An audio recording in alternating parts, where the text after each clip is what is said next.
ገንዘብ ወትሩ መሰረታዊ አካል ህይወትና እዩ ኣብ ንገብሮ ውሳኔታትን እንኸዶ መንገድታትን እንስዕቦ ሕልምታትን ውን ጽልዋ ይሕድራሉ ኣብ ቀረባ እዋን እታ ብሞርጋን ሃውዘል ዝተጻሕፈት ስነ ልቦና ገንዘብ እትብል መጽሓፍ አንቢብያ ሓደ ዝተማሃርኮ ነገር እንተሃልዩ መፍትሕ ፋይናንሳዊ ዓወት ምስ ብልሒ ናይ ሰብ ዝወሓደ ምትእስሳር ከም ዘለውን እኮዳስ ዝያዳ ምስ ምርዳእ ባህርያትን ስምዒትን ደቂ ሰባት ከም ዝኾነ እዩ እዛ መጽሓፍ ንኣንባቢ ኪኖ ልሙድ ፋይናንሳዊ ምኽሪ ብምውሳድ ንኣተሓሳስባናን ንፋይናንሳዊ ውሳኔታትናን ኣብ መወዳእታ ድማ ንህይወትና ብኸመይ ከም ዝቕርጫ ትገልጽ ኣብዛ ቪድዮ ካብ መጽሓፍ ስነ ልቦና ገንዘብ ክንመሃሮ ንኽእል ቀንዲ ሓሳባትን ምስ ገንዘብ ዝሓሸ ርክብ ንኽህልወና ብኸመይ ክሕግዙና ከም ዝኽእሉን ክንድህስስ ኢና ተቐዳማይ ሓሳብ ካብዛ መጽሓፍ ዝተማሃርኩ እንተሃልዩ እቲ ዝዓበየ ረብሓ ሃብቲ ግዜኻ ምቁፅጻር ወይ ድማ ሓርነት እዩ ሓደ ካብ ዓበይቲ ትምህርትታት ዛ መጽሓፍ እቲ ሓቀኛ ዓስቢ ሃብቲ ዘብለጭልጭ ነገራት ወይ ልዑል ማሕበራዊ ደረጃ መነባብሮ ኣይኮነን እቲ ዝዓበየ ዓስቢ ግዜ እዩ ኣብ ሕመረቱ ገንዘብ መሳርሒ ንመዓልታዊ ህይወትና ከመይ ከም እንሕልፎ ክንውስነሉ ዝሕግዘና መሳርሒ እዩ እቲ ሓቀኛ ዓላማ ሃብቲ ዝያዳ መካይን ወይ ዓበይቲ ኣባይቲ ምግዛእ ኣይኮነን እቲ ዓላማ ናጽነትን ተዓጻጻፍነትን መምላኽ እዩ ንኣብነት ንጉሆ ተባራቢርካ ሎሚ ከም ድላይ ደስ ዝብለን ነገር ክግብር ክእል ኢልካ ከም ውሳን ዝዓቢ ሃብቲ ወይ ድማ ጸጋ የለን ክትሰርሕ ስለ ዝተገደድካ ዘይኮነስ ክትሰርሕ ስለ ዝደለኻ ጥራይ ክትሰርሕ ከለኻ ሽዑ ኢኻ ድማ ፋይናንሳዊ ዓወት ብገንዘብ ዘይኮነ ብህሞታት ከም ዝዕቀን ብሓቂ ትርዳእ ማለት እዩ ገንዘብ ክህቦ ዝኽእል ዝዓበየ ረብሓ ግዜኻ ንኽትቆጻጸሮ ምግባር ወይ ድማ ሓርነት ይህበካ እዚ ናይ ረኣያ ለውጢ ድማ ብዛዕባ ገንዘብ እትሓስበሉ መንገዲ ክቕይሮን ናብ ዝሃብተመ ዕግበት ዘለዎ ህይወትን ክምርሓካ ክእል ማለት እዩ እትኻላይ ዝተማሃርኮ ነገር ድማ ኣንነትን ጸጋን ዝብል እዩ እዚ ብጣዕሚ ኣገዳሲ ሓሳብ ኣብታ መጽሓፍ ዘሎ እዩ ኣንነት ዘይምህላው መብዛሕትኡ ግዜ ናብ ዝያዳ ሃብቲ ክመርሕ ከም ዝኽእል እዩ ደራሲ ኣብ መንጎ ሃብታም ምዃንን ከምኡውን በዓል ጸጋ ምዃንን ዘሎ ፍልሊ እዩ ክብርህ ዝፍትን ሃብታም ምዃን ማለት እቲ ሰባት ዝርእይዎ ናይ ወጻኢታትናን መነባብሮናን ብልጭልጭ ክቡር መኪና ክኸውን ይኽእል ሃበ ገዛ ክኸውን ይኽእል እቲ ሰባት ብዓይኖም ክርእይዎ ዝኽእሉ ማለት እዩ በዓል ጸጋ ምዃን ማለት ግን እቲ ንኻልኦት ዘይርአ ወይ እቲ ሰባት ክርእይዎ ዘይክእሉ ንነዊሕ እዋን ተዓቂቡ ዘሎ ሃብትኸን ወፍርታትካን ማለት እዩ ካብ ንሰባት ንምምሳጥ ካብ ዝግበር ወጻኢታት ምስ ትቁጠብ ንናይ ሓቂ ፋይናንሳዊ ናጽነትን ናይ ኣእምሮ ሰላምን መንገዲ ኢኻ ትኸፍት ምኽንያቱ ኣንነት ዋጋ ንዘይውስኹ ነገራት ክትገዝእ ዝደፍኣካ እዚ ድማ እቲ ንተምሳጥ ሰባት እተርእዮ ነቲ ደጋዊ ምስልኻ ንምዕቃብ ጥራይ ኣበርቲዕካ ክትሰርሕ ይገብረካ ማለት እዩ ተሓቀኛ ሃብቲ ወይ ድማ ጸጋ ንብሎ ግን መብዛሕትኡ ግዜ ዘይርአ ነገር እዩ ንኣብነት እቲ ተዋህልሎ ክኸውን ይኽእል እተውፍሮ ወይ ድማ እቶም ናይ ኣእምሮ ሰላምን ናጽነትን ዝህቡኻ ፋይናንሳዊ ድሕንነትካ እዮም ማለት እዩ ንሰባት ንምምሳጥ ብልጭልጭ ካብ ዝብሉ ወጻኢታት ምውጋድ ምስ ትመሃር ድማ ናይ ብሓቂ ሃብቲ ንምህናጽ ቦታ ትፈጥር ኣለኻ ማለት እዩ ባህሊ ደራሲ ስለዚ እዚኣ ተኻለይቲ ዝተማሃርኮ ማለት እዩ እቲ ሳልሳይ ዝተማሃርኮ ነገር ድማ ተራ ባህሪ ኣብ ልዕሊ ፍልጠት ብምባል ጠቒሰ ኣለኹ ሓሳብ ደራሲ ዝእምቶ ሃብቲ ንምህናጽ ምስ ኣታዊኻ ምስ ናይ ወፍሪ ጻማኻ ወይ ምስ መጠን እተዋህልሎ ብዙሕ ርክብ ከም ዘይብሉ እዩ ሓደ መሳጢ ሓሳብ ናይዛ መጽሓፍ ድማ ፋይናንሳዊ ዓወት ምስ ብልሒ ወይ ብዙሕ ፍልጠት ምህላው ዘይኮነ ብዛዕባ ኣብ ገንዘብካ ዘለካ ኣተሓዛ እዩ ዝብል እዩ እቶም ኣዝዮም ምኩራት ኣውፈርቲ እውን ከይተርፉ ብስምዒት ተደሪኾም ድኹም ውሳኔታት ክወስዱ ይኽእሉ እዮም እቲ ኣገዳሲ ህድኣትን ብቐጻሊ ብልሒ ዘለዎ ምርጫታትን ምግባር እዩ ንኣብነት ሓደ ሰብ ኩሉ ዝበለጸ ናይ ወፍሪ ስልትታት ክፈልጥ ይኽእል እዩ እንተኾነ ግን ኣብ እዋን ምውራድ ዕዳጋ ወይ ድማ ማርኬት ክራሽ ብስምባደይ ኩሉ ዝነበሮ እንተሸይጡ ዓበ ኽሳራ ክጋጥሞ ይኽእል እዩ ሓደ ካብቲ ኣብዚ መጽሓፍ ዘሎ ዓበ ሓሳብ ድማ ወላውን 50% ካብ ፋይናንሳዊ ውሳኔታትካ ወይ ናትካ ትንበያታት ወይ ወፍርታትካ ጌጋ እንተኾይኖም ትኽክለኛ ባህሪ ካብ ሃለወካ ብዙሕ ገንዘብ ከተኻዕብት ትኽእል ኢኻ ዝብል እዩ ስለምንታይ ንዝብል ሕቶ ምክንያቱ ብትዕግስትን ብስነ ስርዓትን እትወስዶም ውሕዳት ብልሓት ዘለዎም ውሳኔታት ነቲ ዝተፈጸመ ጌጋታት ብዕጽፊ ክሕሱልካ ስለ ዝኽእሉ እዩ እዚ ድማ ህዱእ ምዃን ካብ ህውኽ ውሳኔታት ምርሓቕን ኣብ ውጥንካ ወይ መደብካ ምጽናዕን መብዛሕትኡ ግዜ ካብ ዝኾነ ናይ ቁጠባ ስልትታት ምፍላጥ ንላዕሊ ኣገዳሲ ከም ዝኾነ እዩ ደራሲ ዘዘኻኽረና ማለት እዩ መሰረታዊ ፍልጠታት ጥራይ ዘለዎ ሰብ ግን ድማ ጽቡቕ ልማዳት ከም ትዕግስትን ዲስፕሊንን ዘማዕበለ ሰብ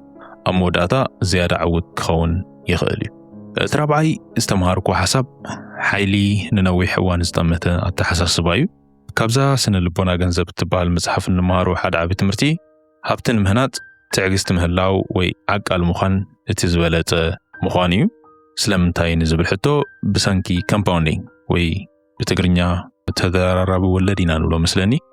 ኮምፓውንዲንግ ማለት ብሓፂሩ ገንዘብካ ተወሳኺ ገንዘብ ከፍሪ ክጅምር ከሎ እዩ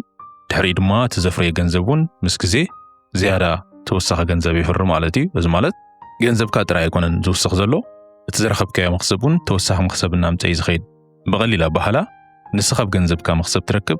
እቲ ዝረኸብካዮ መኽሰብ ድማ ባዕሉ ተወሳኺ መኽሰብ ይፍሪ እቲ ዘፍረየ መኽሰብ ድማ እንደገና ካልእ መኽሰብ ይውስኽ እቲ መስርሕ ከም እንዳበለ ብዘይ ምቁራፅ ይቕፅል ማለት እዩ ነገር ግን ረብሑ ብንጹር ንምርኣይ ብዙሕ ዓመታት የድልዩ ወይ ድማ ግዜ የድልዩ ማለት እዩ ስለዚ ትዕግስተኛ ወይ ዓቃል ምዃን ወሳኒ ነጥቢ እዩ ደራሲ መጽሓፍ ብዛዕባ ሮናልድ ሪድ ዝተባህለ ተራ ናይ ጽሬት ሰራሕተኛን ናይ መዕደሊ ነዳዲ ሓላውን ዝነበረ $8 ሚልዮን ሃብቲ ዘውሃለለ ሰብኣይ ዛንታ እዩ ዘካፍለና ከመይ ገይሩ ነዚ ነገር ክገብሮ ክኢሉ ንዝብል ሕቶ ሮናልድ ሪድ ናብቶም ተኣፈፍቲ ወይ ሪስክ ዘለዎም ውፍርታት ብምእታው ወይ ድማ ናይ ዕዳጋ ኩነታት ንምግማት ብምፍታን ኣይኮነን ገንዘቡ ኣኻዕቢትዎ ኣብ ክንዱስ ኣብቶም ዘተኣማምኑ ኩባንያ ብቐጻሊ ውፍሪ ብምግባር ነቲ ውፍርታቱ ድማ ንዓሰርተታት ዓመታት ከይተንከፎ ብምሕዳግ እዩ እዚ ታሪክ ከም ዘርእየና ንምዕዋት ዝተሓላለኸ ናይ ፋይናንስ ውጥን ከም ዘየድልየካ ንምባል ማለት እዩ ኣብቲ ዘድልየካ ነገር ጥራይ ፀኒዕካ ምቕጻልን ግዜኻ ንዓኻ ክሰርሓልካ ምፍቃድን ጥራይ እዩ እዚ ድማ ትዕግስትን ወይ ድማ ዓቃል ምዃንን ንነዊሕ እዋን ዝጠመተ ኣተሓሳስባን ዓቢ ፍልልይ ከምፅኡ ከም ዝኽእሉ ዘርኢ መረጋገፂ ማለት እዩ እቲ ሓምሻይ ካብዛ መጽሓፍ ዝተምሃርክዎ ነገር ሃብታም ምዃንን ሃብትኻ ምዕቃብን ኣብ መንጎ ሃብታም ምዃንን ሃብታም ኮንካ ምቕጻልን ዓቢ ፍልልይ ከም ዘሎ ኩላትና ንፈልጦ እዩ ማለት እዩ ደራሲ ኣብዛ መጽሓፍ ነዚ ነገር ብዕምቆት ተንቲኑ ዘረዳእና ሃብታም ምዃን መብዛሕትኡ ግዜ ገለ ሪስክ ምውሳድ ትብዓት ምልባስን ንዕድላት ምምዝማዝን የጠቓልል ሃብታም ኮንካ ምቕጻል ግን ሙሉእ ብሙሉእ ዝተፈለየ መዳይ ማለት እዩ ነቲ ዝሃነፅካዮ ነገር ክትዕቅቦን ብሓንቲ ሕማቕ ስጉምቲ ኩሉ ከይጠፍኣካ ክትጥንቀቕን ማለት እዩ እዚ ማለት ተጠንቂቕካ ምሕሳብ ክኸውን ይኽእል ምቕሉል ምዃን ከምኡውን ስጋኣታት ወይ ሪስክታት ብግቡእ ማኔጅ ምግባር ወይ ምምሕዳር ማለት እዩ ደራሲ መቕለልና ወይ ድማ ትሕትና ሃብታም ኮንካ ንኽትቅጽል ዓቢ እጃም ከም ዘለዎ እዩ ዘብርሃልና ክንዲ ዝኣክል ገንዘብ ይሃለወካ ብዘየገድስ ጌጋ ከም ምግባር ዘምልጥ በሊሕ ሰብ ከም ዘየለ ምርዳእ ማለት እዩ ነቲ ዘይትፈልጦ ነገር ምስተውዓልን ዘይተጸብኻዮም ፍጻሜታት ምድላውን ሃብትኻ ንምዕቃብ ክሕግዘካ ክእል እዩ እዚ ትኽክለኛ ወፍሪ ብምግባር ጥራይ ዝውሰን ኣይኮነን ማለት እዩ ጥንቁቕ ምዃን ሙሉእ ካዕኑኻ ካብ ዝኽእሉ ዓበይቲ ስጋታት ምርሓቕ ከምኡውን መዓስ ክትጥንቀቕ ከም ዘለካ ምፍላጥ እዩ ኣብዛ መጽሓፍ ብዛዕባ ጀሲ ሊቨርሞር ዝተባህለ ሓደ ካብቶም ኣብ ግዜኡ ዝነበሩ ዓበይቲ ነጋዶ ዕዳጋ ኣክስዮን ወይ ድማ ናይ ስቶክ ትሬደር ታሪክ ኣሎ ጀሲ ሊቨርሞር ኣብ ህይወቱ ብዙሕ ግዜ ሃብቲ ኣጥርዩ ናጥፊን እዩ ኣብ 1929 ኣብ ዝነበረ ናይ ኣክስዮን ወይ ድማ ስቶክ ዕዳጋ ውድቀት ብዙሓት ሰባት ኣብ ክሳራ ክወድቁ ከለዉ እዚ ጀሲ ሊቨርሞር ዝበሃል ሰብ ግን ሳላ ብልሑን ጥንቁቕ ወፍሩን ልዑል መኽሰብ ክረክብ ክኢሉ ነይሩ ፀኒሑ ግን ነቲ ሪስክ ብግቡእ ስለ ዘይተቆጻጸሮ መዓስ ስትራቴጂ ከም ዝቕየር ስለ ዘይስተውዓለ ኩሉ ሃብቱ ዓንዩ ጥራይ ተሪፉ ማለት እዩ ናይዚ ውፅኢት ድማ ነብሰ ቅትለት ፈጺሙ ህይወቱ ኣሕሊፉ እዚ ኣብነት እዚ ገንዘብ ምጥራይን ነቲ ዘጥረኻዮ ምዕቃብን ዝተፈላለየ ኣተሓሳስባ ከም ዘድልዮም እዩ ዘርእየና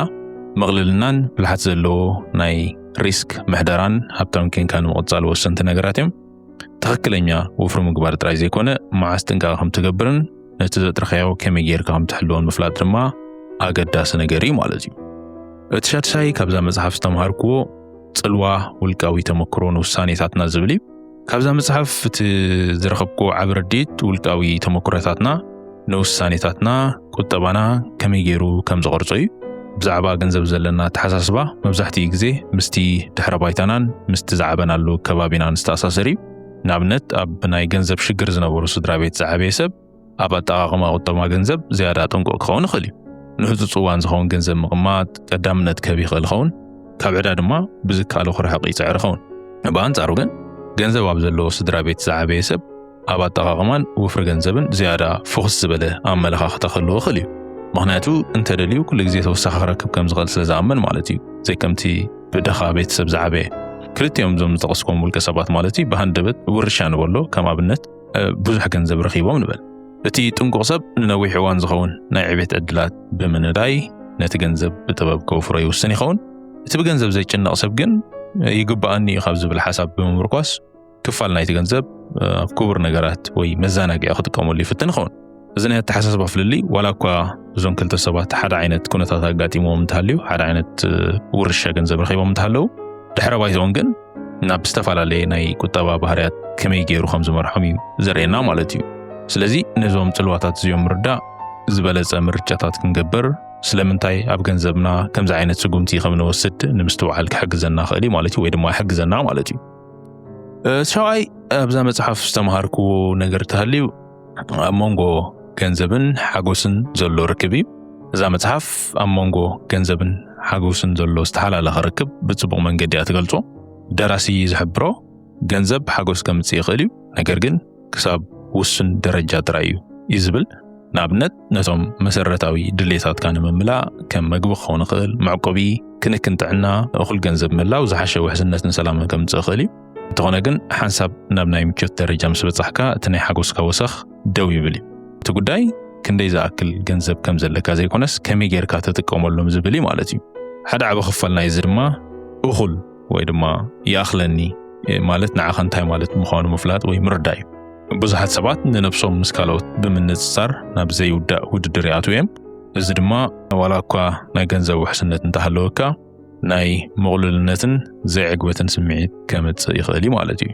ኣብቲ ካልኦት ሰባት ዘለዎም ነገር ካብ ምትኳር ንዓኻ ሓጎስን ዕግበትን ዘምጸልካ ነገር እንታይ ምዃኑ ምውሳን ኣዝዩ ኣገዳሲ ነገር እዩ እቲ ናትካ ውልቃዊ እኹል ወይ ይኣኽለኒ ደረጃ ብምፍላጥ ካብዚ ናይ ውድድር ጸቕጢ ከተምልጥን ዝያዳ ዕጉብን ርጉብን ህይወት ክትመርሕ ትኽእል ኢኻ ምክንያቱ እቲ ንዓኻ እኹል ዝበሃል ትርጉም ምፍላጥካ ምስ እምነታትካን ዕላማታትካን ዝሰማዕ ውሳኔታት ፋይናንስ ክትገብር ስለ ዘኽእለካ ንውሕስነትካን ንዕግበትካን ብሓቂ ዘድልየካ ነገር እንታይ ምዃኑ ምስ ደለል ድማ ገንዘብካ ንህይወትካ ምሕጋዝ እምበር ማሕለኻ ንምፍጣር ከም ዘይውዕል ከተመሓድሮ ትኽእል ኢኻ ማለት እዩ ኣብዛ መጽሓፍ ሓደ ጽቡቕ ኣብነት ኣሎ እሱ ድማ ብዛዕባ ሓደ ሃብታም ነጋዳይ ዝገልጽ እንታይ እዩ እዚ ነጋዳይ ልዑል ኣታዊ ዋላ እኳ እንተነበሮ ብሰንኪ ገንዘብ ኩሉ ግዜ ይጭነቕ ነይሩ ገንዘብ ንጸገማተይ ክፈትሖ ኢሉ ብምሕሳብ ድማ ኩሉ ግዜ ዝያዳ ገንዘብ ንምርካብ እዩ ዝጽዕት ነገር ግን ኣብ መወዳእታ ብምቾት ንምንባር ዘኽእሎ እኹል ገንዘብ ከም ዘለዎ ዝተባዕለ እንተኾነ ግን ነፍሱ ምስ ካልኦት ኣብ ምንጽጻርን ክረኽቦ ናብ ዘይክእል ናብራ ህይወት ኣብ ምጉያይን ተዋሒጡ ከም ዝነበረ ኣስተባሃለ እዚ ምርዳእ እዚ ድማ ኣተሓሳስቡ ክቕይርን ኣብቲ ናይ ሓቂ ሓጎስ ዘምጸሉ ነገር ከተኩርና ኸኣሎ ነቲ ወፍርታቱን ናይ ፋይናንስ ምርጫታቱን ምስቲ ናቱ ውልቃዊ ትርጉም እኹል ወይ ድማ ይኣኽለኒ ብምስማዕ ሰላም ኣእምሮ ክረክብን ናይ ብሓቂ ዕግበት ዘለዎ ህይወት ክፈጥርን ክኢሉ ነዚ መሰረት ምግባር ካልእ ኣገዳሲ ክፋል ናይ ዝጉዕዞ እቲ ትጻወቶ ዘለኻ ናይ ወፍሪ ስልቲ ምፍላጥ ኣገዳሲ እዩ ዝተፈላለዩ ስልትታት ዝተፈላለዩ ናይ ሪስክ መጠንን ረብሓን የጠቓልሉ ስለዚ ምስ ፋይናንሳዊ ሸቶታትካን ምቹእነትካን ዝሰማዕ ኣገባብ ምምራጽ ኣዝዩ ኣገዳሲ ማለት እዩ ወፍርታትካ ምስቲ ናትካ ውልቃዊ እኹል ወይ ይኣኽለኒ ዝብል ትርጉም ብምስማዕን ገንዘብካ ብጥበብ ብምሕዳርን ብሰላም ክትሪቀስ ዘኽእለካ ናይ ውሕስነት ስምዒት ክትፈጥር ትኽእል ኢኻ እቲ ዕላማ ኣብ ፋይናንሳዊ ህይወትካ ናይ ኣእምሮ ሰላም ምርካብን ንዓኻ ዝሰርሕ መደብ ከም ዘለካ ምፍላጥን እዩ መጽሓፍ ስነ ልቦና ገንዘብ ድማ ባህርያትና ስምዒታትና ድሕረ ባይታናን ንፋይናንሳዊ ውሳኔታትና ብኸመይ ከም ዝቐርጽዎ ዓሚቕ ርድኢት እያ ትበና ደራሲ ፋይናንሳዊ ዓወት ማለት ትኽክለኛ ስልትታት ምፍላጥ ጥራይ ከም ዘይኮነ ብምዝኻር ንገዛ ነብስናን ምርጫታትናን ዝድርኹ ስነ-ኣእምራዊ ርቑሒታትን ምርዳእ እቲ ኣገዳሲ ነገር ምዃኑ እዩ ዝገልጽ ንነዊሕ እዋን ዝጠመተ ወፍሪ ድማ ኣገዳስነት ዓቕልን ሪስክ ማናጅመንትን ሃብቲ ንምዕቃብ ወሰንቲ ምዃኖም ከነስተውዕል እዩ ዝእምተልና እዛ መጽሓፍ ገንዘብ ነገራት ንምዕዳግ ዝሕግዝ መሳርሒ ጥራይ ከም ዘይኮነ እቲ ንደልዮ ህይወት ንምፍጣር ዝሕግዝ መንገዲ ምዃኑ እያ ትምህረና ኣብቲ ብሓቂ ኣገዳሲ ዝኾነ ነገር ብምትኳር ክብርታትና ማሕበራዊ ርክባትና ከምኡውን እኹል ማለት እንታይ ማለት ምዃኑ ምርዳእ ናብ ናይ ሓቂ ሓጎስን ዕግበትን ዝመርሑ ዝበለጹ ናይ ገንዘብ ውሳኔታት ክንገብር ከም እንኽእል እያ ትምህረና ስለዚ ነዞም ርድኢታት እዚኦም ኣብ ኣእምሮኹም ሓዝዎም ነቲ ስነ ልቦና ገንዘብ ምምላኽ ልክዕ ከምቲ ነቶም ኣሃዛት ምምላኽ ኣገዳሲ ከም ዝኾነ ክንዝክር ኣለና ወይ ክንፈልጥ ኣለና ስለ ዝተኸታተልኩምና ብልቢ የመስግን ነዛ ቪድዮ ከም ትፈትዋን ጠቓሚ ነገር ከም ትረኽቡላን ተስፋ ብምግባር ኣብ ዝቕፅል ቪድዮ ክሳብ ንራኸብ ወድሓንኩም